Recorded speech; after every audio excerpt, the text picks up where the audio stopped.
During his second inauguration, President Trump promised to restore freedom of speech to America after years and years of illegal and unconstitutional federal efforts to restrict free expression. In the first 100 days of his second term, Trump signed dozens of executive orders directing federal agencies to eliminate diversity, equity, and inclusion programs, stop research funding at several universities, and pull support for public media outlets, raising concerns from experts like Dr. Pete Simi, a professor at Chapman University.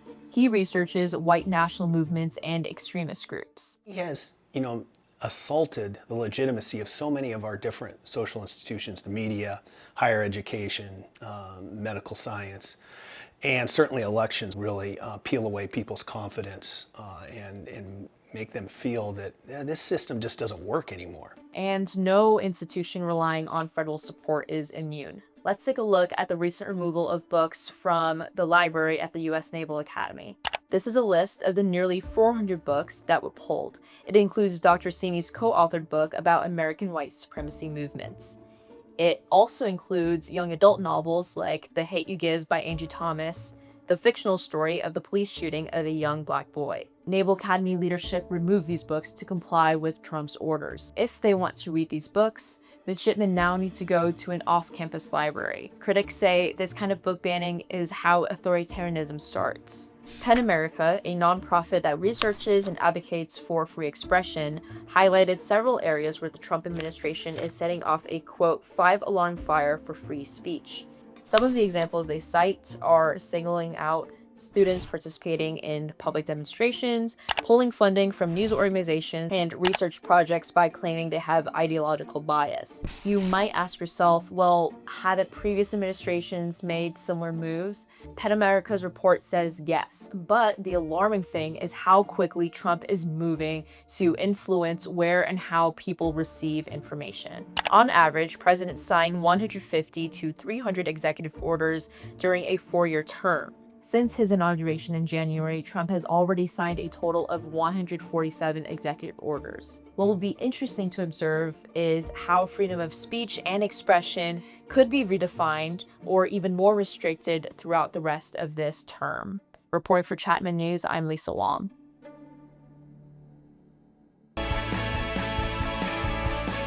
Coming up on Chapman News, bold promises, executive orders, growing political debate.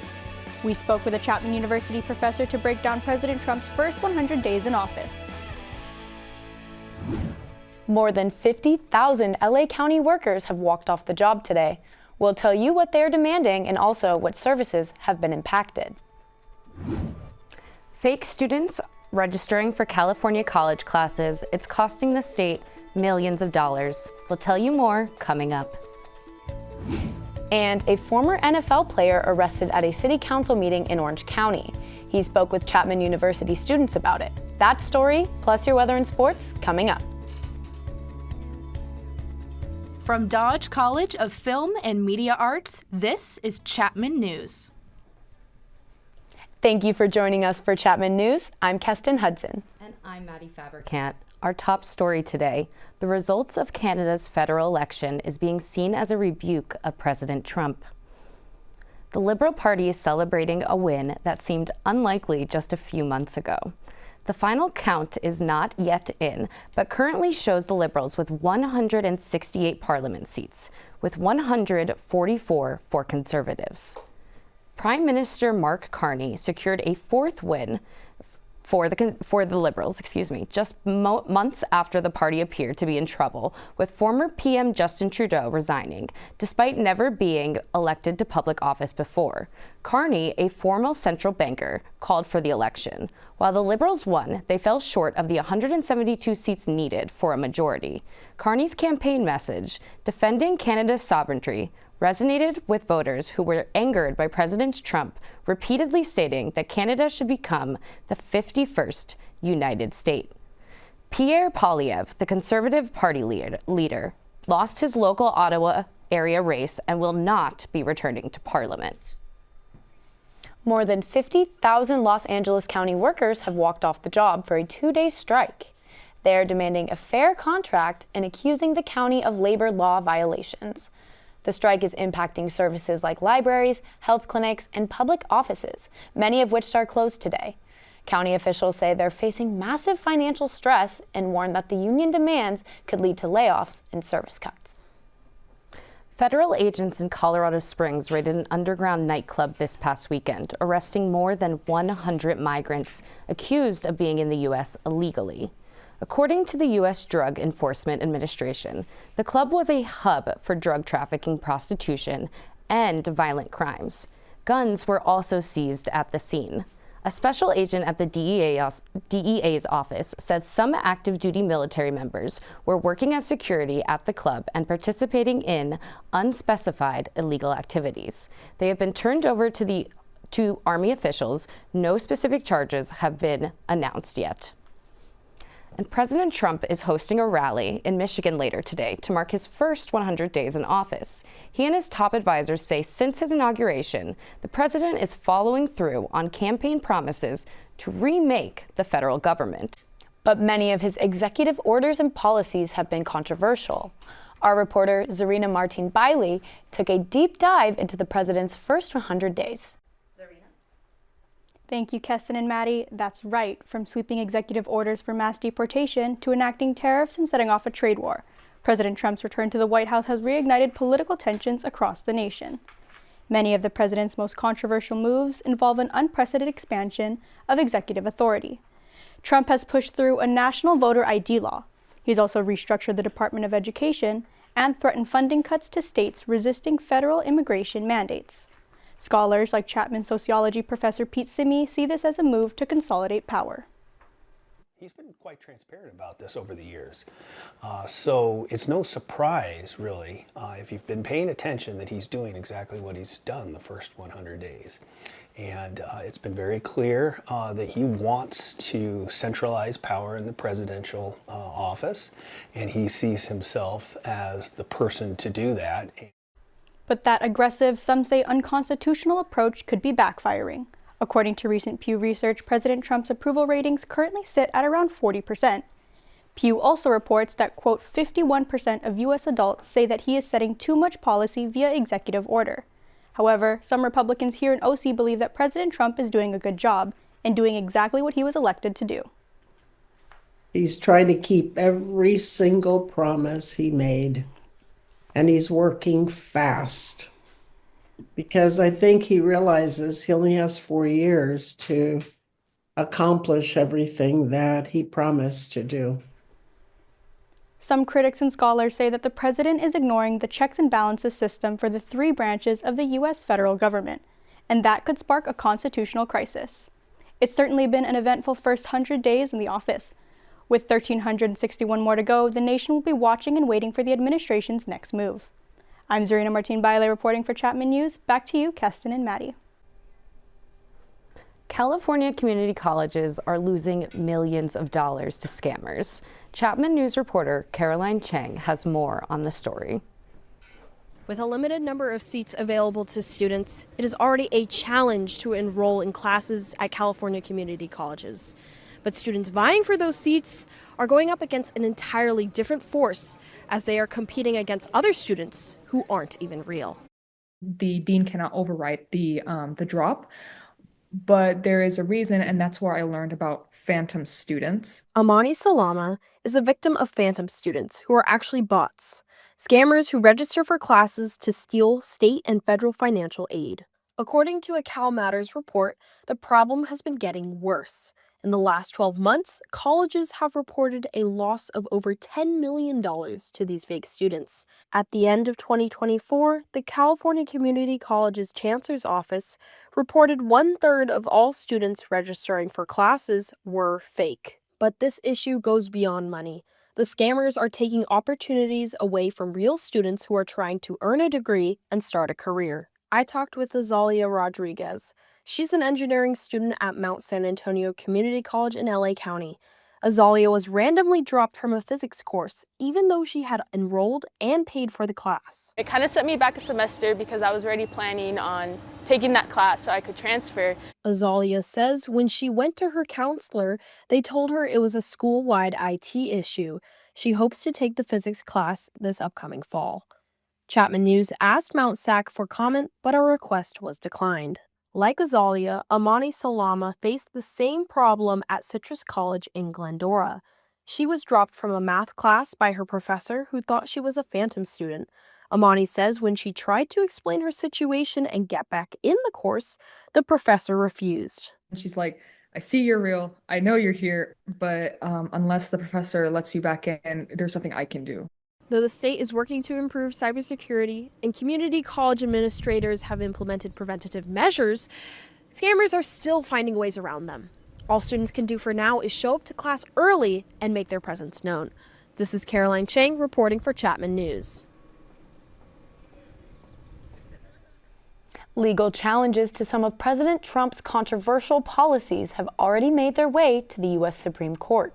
Votes from two conservative-leaning justices have surprised some court observers. Our Angela Hara joins us now to explain these so-called swing votes. Angela?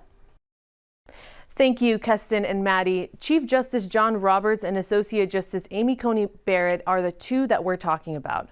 On many cases before the court, they side with the other four conservative judges. But in a couple of recent high-profile decisions, one or both of them have swung the other way, joining the three liberal-leaning justices, and thus rejecting part of the Trump agenda, or giving the president a very narrow win. For example, a recent 7-2 vote upheld the request to temporarily block the Trump administration from using the 1798 Alien Enemies Act to deport Venezuelans to a prison in El Salvador. In this emergency voting decision, both Barrett and Roberts voted with their liberal colleagues. However, this comes after a decision earlier this month when Chief Justice Roberts had formally joined the conservative justices in a close 5-4 win for President Trump. These swing votes are emerging as very critical to the Trump agenda, since many of his most controversial policies are being challenged in the courts, including the mass firing of government workers, orders to freeze funding to universities who don't align with Trump policies, and the elimination of some federal programs. I talked with Professor John Compton, who is the chair of Political Science Department here at Chapman. Dr. Compton says it's important to remember the justices decide cases on legal merit and precedents, not political leanings. You know, everything these days is very polarized along party lines, and people tend to view the court through a very partisan lens. But, you know, these justices, I think the bulk of them are trying to interpret events given their vision of the Constitution and what the Constitution requires. President Trump nominated Barrett, Kavanaugh, and Justice Neil Gorsuch to the High Court, yet Dr. Compton says it cannot be assumed they will always side with the president's policies. The three Trump appointees are, you know, by no means guaranteed to side with the Trump administration. They are not people who are particularly seen as Trump loyalists. You know, if you go back to Trump's first term in office, when he had these three Supreme Court vacancies to fill, he really looked to the, you know, Republican establishment, the Federalist Society, these conservative legal groups to fill those seats. Among the controversial Trump policies the justices are considering, just last week the Trump administration asked the Supreme Court to allow a ban that would prevent transgender people from serving in the military. Angela Hara, back to you guys.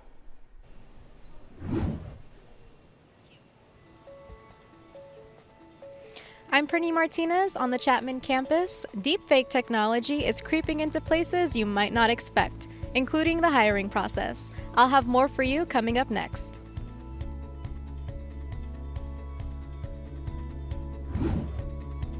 This former NFL player was arrested as he protested at City Council meeting here in OC.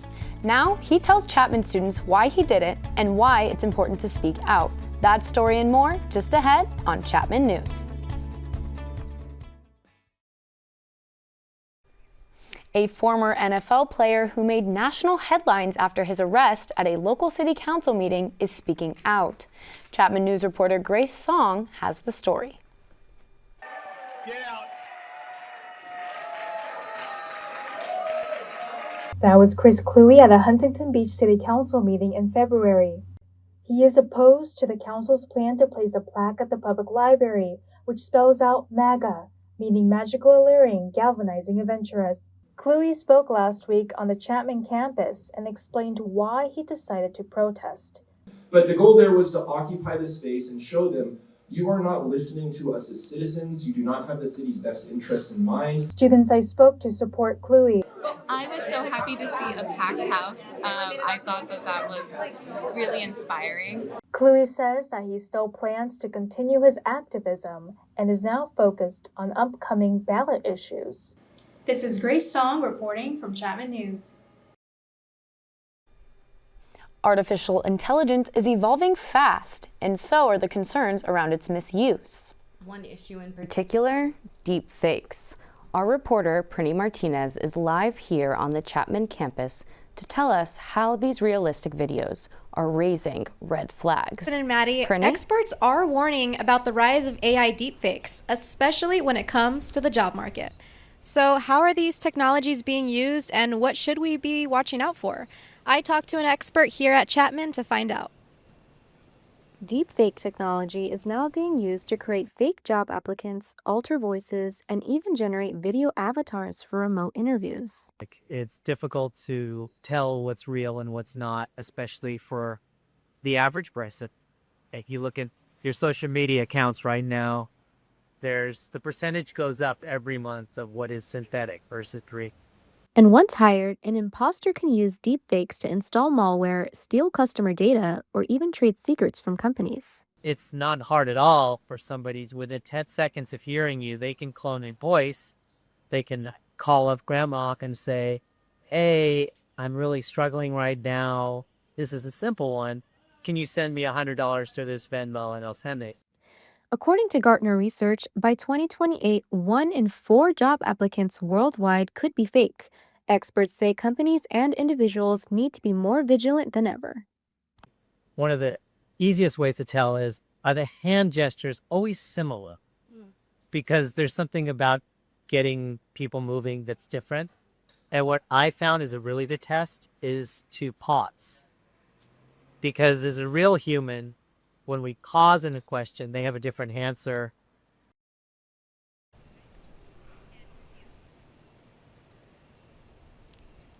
As AI advances faster than laws can keep up, experts say education, better verification methods, and trusting your gut are key to staying safe. I'm Prinny Martinez reporting live for Chapman News.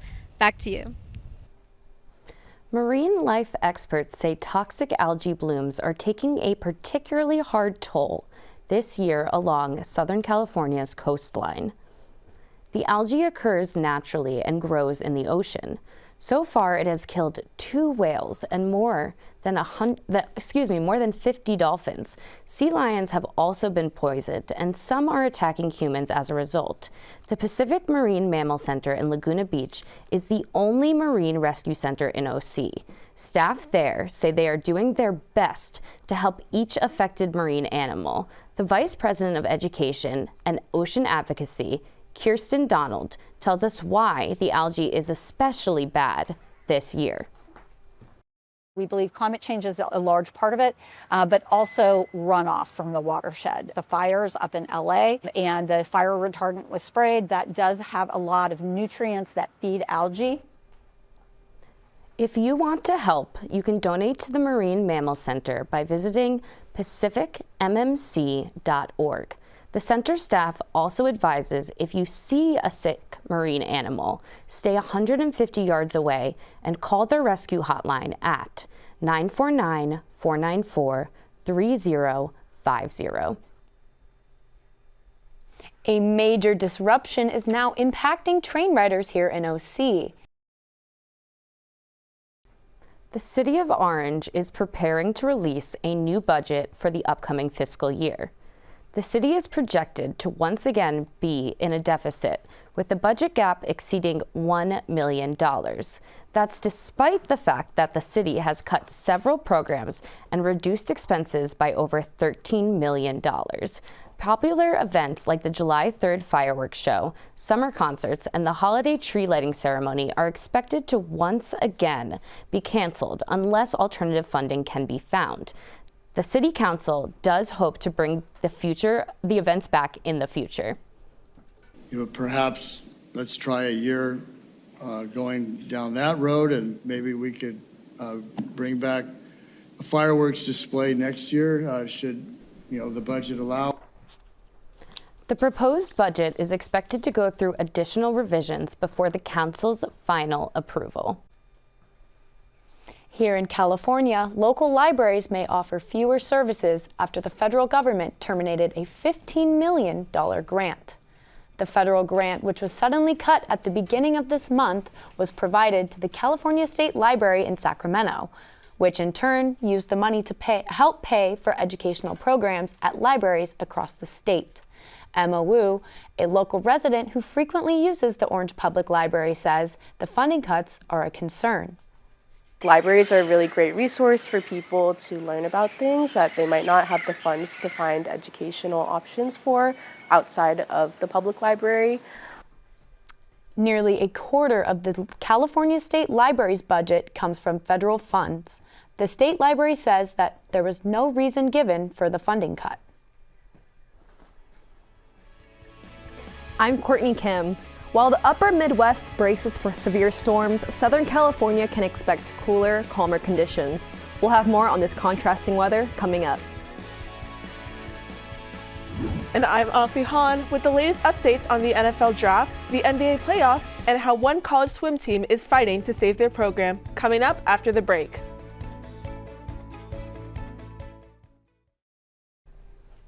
Severe storms are causing major concerns across the Midwest, with cities preparing for damaging winds and possible tornadoes.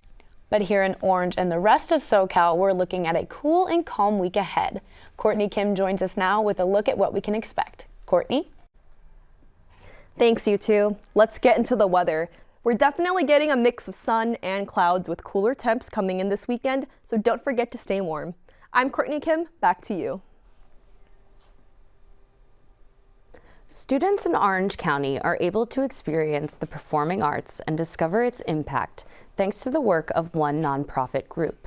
Chapman News reporter Ingrid Lee has more. Arts and Learning Conservatory, a nonprofit located in Costa Mesa, was founded in 2004 by Deborah Wonderchek. Influenced by her mother, Wonderchek was exposed to the performing arts during her childhood and says it was a constant for her during hard times. Now, she's using Arts and Learning Conservatory as a way to continue her mother's message. Every child has a voice. The arts are going to be something that you can be proud of and have a sense of accomplishment, grow in your academics because of what you're doing within the arts. The conservatory offers a variety of free classes, allowing students to try everything from musical theater to costume design to learning to play a musical instrument. It's the only organization in Orange County teaching children technical theater. And through these classes, Wonderchek has a goal in mind. These are going to be our next future musicians, singers, actors, and dancers that we'll most likely be celebrating years to come. So I'm hoping people walk away with that and say, yes, we want to help these children and make an impact in our county. Wonderchek has seen the results firsthand when students are exposed to the arts. It gives children a sense of accomplishment, and today's children need that. They need to know they can do it themselves and feel proud of what they have created. Arts and Learning Conservatory will be hosting its 4th annual Gospel Voices of OC, a special event produced by Wonderchek to celebrate Juneteenth. For Wonderchek, it's about telling history through performances. Each year we pick different artists to really celebrate and to bring to fruition, because there's so many younger people who have no clue who some of these artists were and the impact that they had on our entire nation. Gospel Voices of OC will perform on June 22nd at 6 p.m. at Chapman University's Musco Center for the Arts. Tickets are available at the link on your screen. I'm Ingrid Lee, reporting for Chapman News.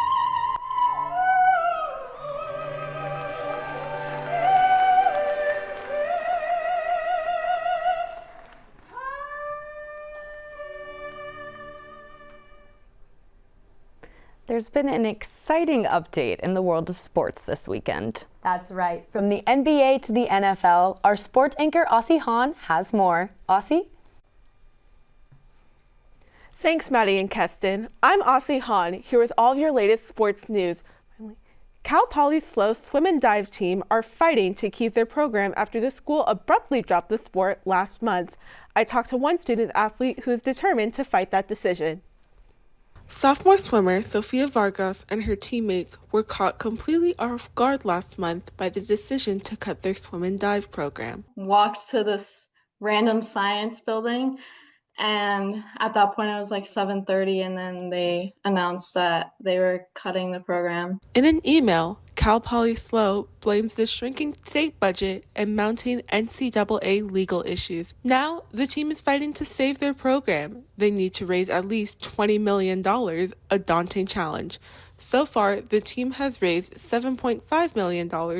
We hope that people see us and see our story and want to make a donation or really just help us in any way. However, Vargas is frustrated by the way Cal Poly SLO has handled the matter. She says it has now tainted her memory in view of the school. I'm gonna remember how they treated us and how they've caused a lot of pressure and stress and anxiety for us.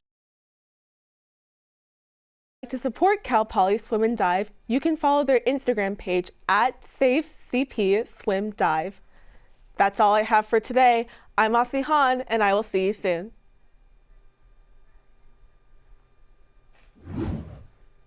Thank you for all the sports updates, Aussie. And still to come, we check out tea that has both history and a modern twist. Find out how the owner of a local boba shop is sharing her culture.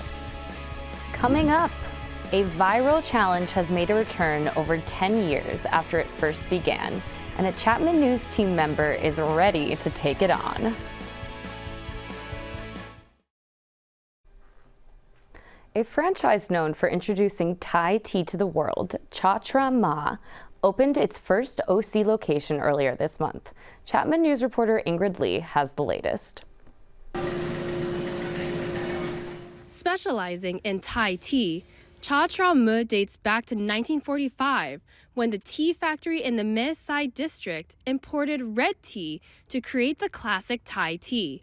Now, the franchise has many international stores to share its culture. Serene Bunkua, co-owner of Cha Tra Ma OC, wants to stay true to the original, but also create her own twist. She added boba to the mix.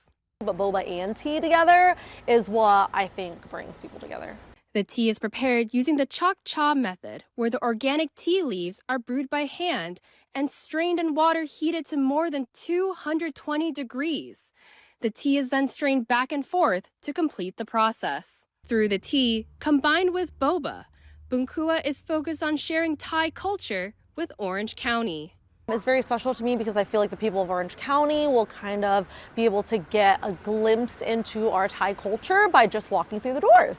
Bunkua also thinks it's important to mentor her young employees. By hiring the next generation and kind of guiding them and giving them kind of the tools on how to grow and learn and have the skills to live life. By having, for some, this is their first job. As a tea shop focused on sharing Thai culture, paired with boba to make it unique, Cha Tra Ma OC has successfully combined Thai history with modern tea. I'm now going to try Serene's personal recommendation of the classic Thai tea. Whoa. This is really, really good. This is exactly like when I spoke with a customer earlier who talked about how when she visited Thailand, she tried this exact same tea. But now that there's a restaurant here opened in Orange County, it's a lot closer to home. Reporting from Cha Tra Ma OC here in Westminster, I'm Ingrid Lee for Chapman News. The viral Ice Bucket Challenge is resurfacing, bringing awareness to a new cause. During the summer of 2014, the Ice Bucket Challenge took the internet by storm while bringing awareness to ALS. Today it is known as the Speak Your Mind Challenge. The goal of this trend is to break the stigma of mental health and raise funds for the nonprofit organization Active Minds, which educates young adults about mental health. A member of our Chapman News crew was nominated recently. Take a look. Yeah. Thank you, Kai, for nominating me for the USC Speaker Mind Challenge. I nominate Yulian K., Stravko Stoyanov, Spencer Hayes, Katie Connolly, and Keston Hudson. You have 24 hours. Oh, you got done dirty, bro. And Keston joins us live from outside our studio. Keston, take it away. Thank you, Maddie, and a special thank you to my friend Nathan for nominating me. If you want more information on the very important topic of mental health, or if you would like to donate, go to activeminds.org. I nominate everyone who's watching this newscast. You've got 24 hours.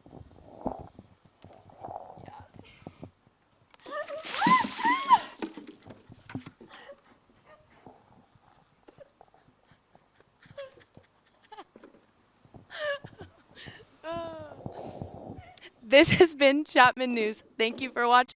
Back to you, Maddie. And if you couldn't hear her, she's nominating all of us to do the challenge next. Thank you, Keston. She's going to go dry off. I'm Maddie Fabricant. Thank you so much for watching Chapman News. We look forward to seeing you next week.